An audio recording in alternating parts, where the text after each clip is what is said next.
15 days after leaving Melbourne, the polar vessel Thala Dan, carrying men of the Australian National Antarctic Research Expedition, arrives at Mawson, Australia's station on the coast of the Antarctic continent. Here, the party of 33 men will relieve the previous wintering party, and in turn will be left in isolation until the return of the relief ship 12 months later. The station is built on the edge of the continental ice plateau, in a natural rock harbor, which gives excellent protection to the ship from the fierce polar gales and allows unloading of stores and equipment to continue rapidly, enabling the ship to leave before the end of the brief Antarctic summer.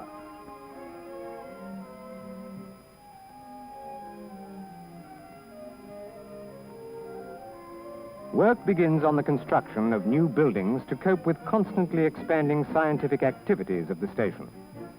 The specially designed prefabricated buildings are erected to house the diesel generators of the new powerhouse. Unskilled labor can be used in adverse conditions due to the special numbering and prefabrication of the huts. A specially prepared Dakota, which has been dismantled for shipping, is erected by RAAF personnel in increasingly poor weather conditions.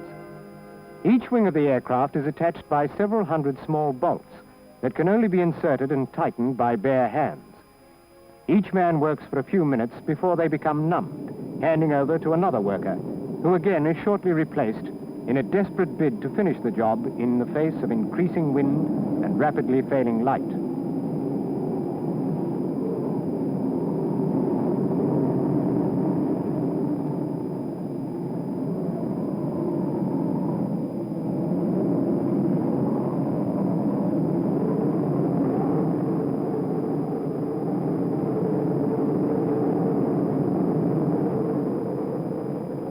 When the first blizzard of winter hits the station, all essential outdoor work has been completed.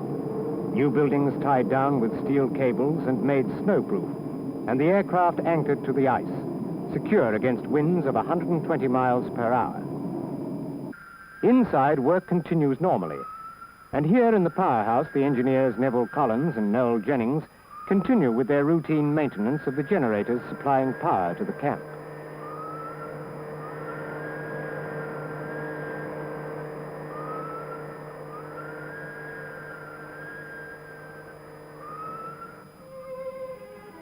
After the storm, the landscape of the whole camp has changed.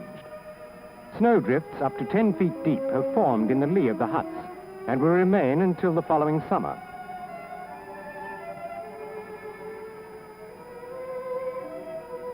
In the meteorological section, continuous weather recordings are made throughout the year.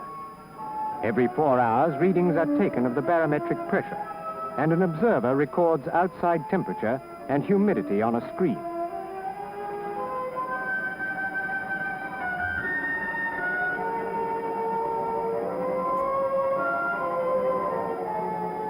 A sunlight recorder records the rapidly diminishing hours of daylight as winter approaches.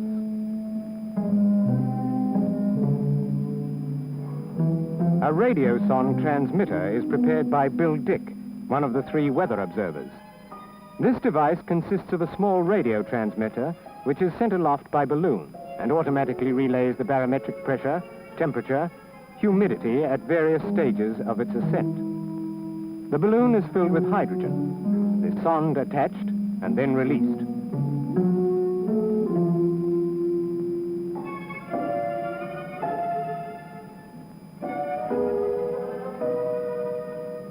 It is tracked visually with an optical theodolite.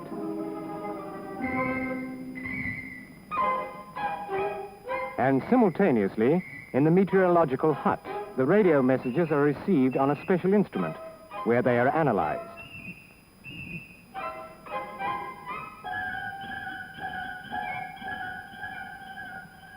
When all the weather information has been collected, the meteorologist, Neil Stretton, prepares weather maps, and from these maps forecasts can be made to assist aircraft operations and parties in the field.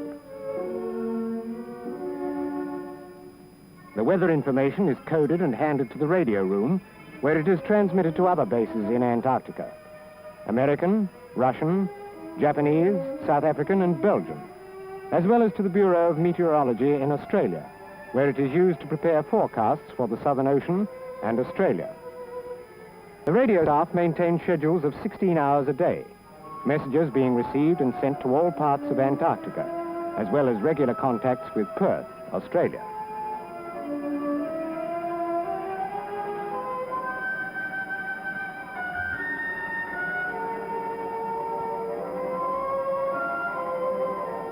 In the nearby Cosmic Ray Laboratory is one of the two giant Mawson telescopes installed at Mawson, which measures the intensity of cosmic radiation alternately from east to west every hour.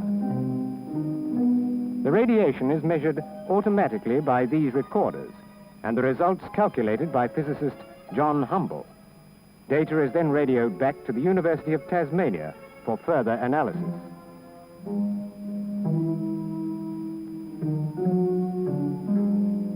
In the radiophysics laboratory is the complex meteor radar equipment, devised and installed by the University of Adelaide, and used to determine the speed of winds 60 miles above the Earth's surface.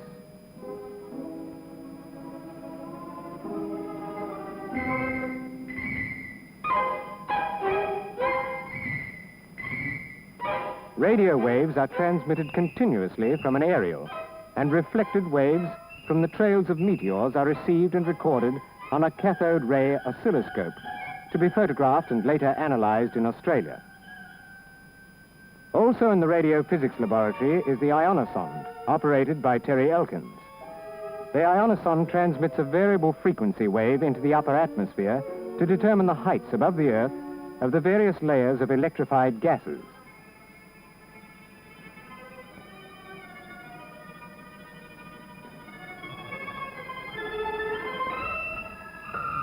The auroral equipment is located on the top of a hill away from the camp. The photometer, a complex device for measuring the wavelengths of the colors in the aurora, is adjusted by George Cresswell. The equipment is operated nightly, except when weather conditions obscure the sky.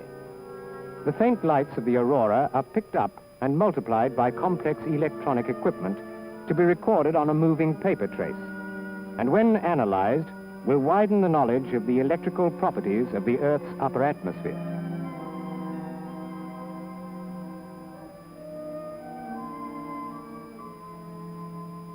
While the scientists carry out their daily tasks, other more mundane chores are shared by the station personnel. The sledge dogs have to be fed every 3 days, whatever the weather, and trained for the coming summer, when they will pull sledge loads of equipment and supplies to areas inaccessible to aircraft or vehicles.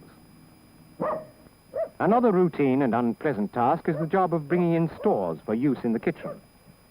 The station maintains a 2-year supply of stores in the event of the relief ship being unable to reach the base because of ice conditions.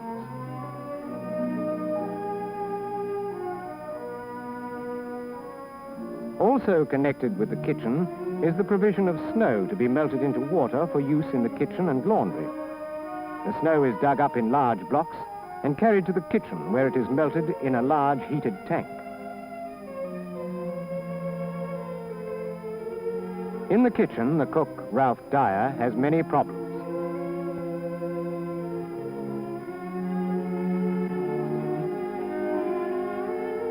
Faced with limited supplies of fresh food, he has constantly to try and devise new dishes from the same old tinned rations.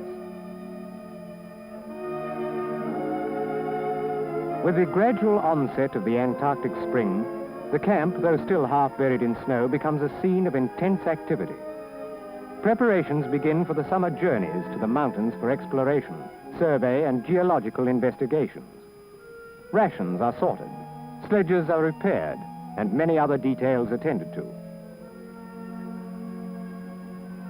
The aircraft also have to be overhauled and checked for their role in supporting field parties and for their extensive program in aerial photography, which together with the work done by surveyors on the ground will enable accurate maps to be prepared of vast areas of unexplored territory.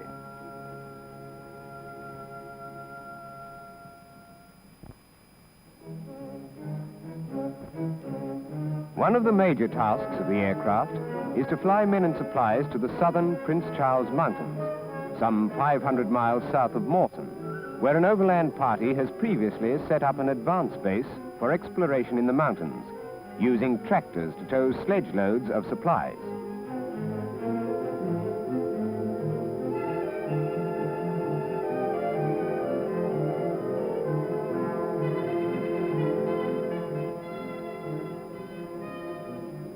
The frozen sea provides an unlimited runway and allows a safe takeoff for heavily laden aircraft.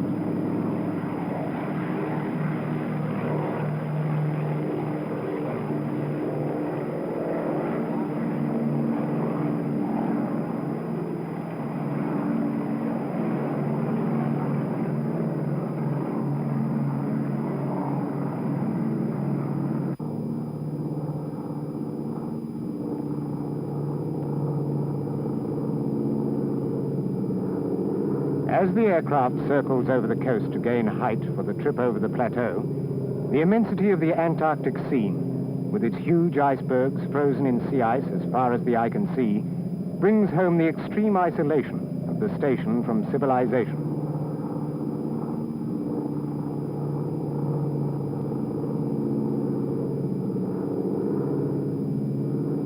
The aircraft heads south towards the Prince Charles Mountains, a vast, desolate area of unexplored peaks rising to 13,000 feet above sea level, though only 3,000 or 4,000 feet above the ice plateau, which is itself several thousand feet thick.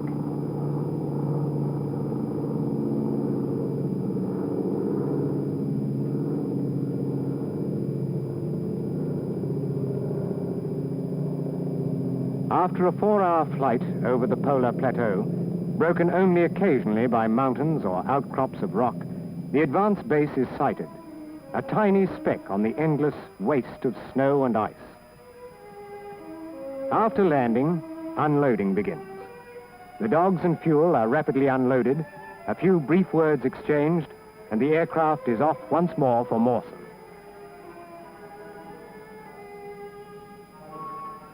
Whilst the survey parties are out exploring the mountains with dog team and vehicles, at the advance base routine weather observations are carried out, gaining valuable information on this little-known area. At 6,000 feet above sea level, with constant wind and temperatures often reaching 60 degrees below freezing, even simple operations like sending aloft and tracking a small pilot balloon to determine upper wind speeds becomes a difficult task.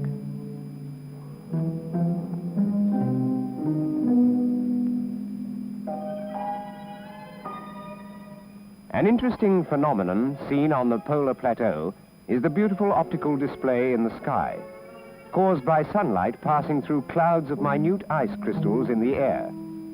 These solar halos occasionally occupy the whole sky.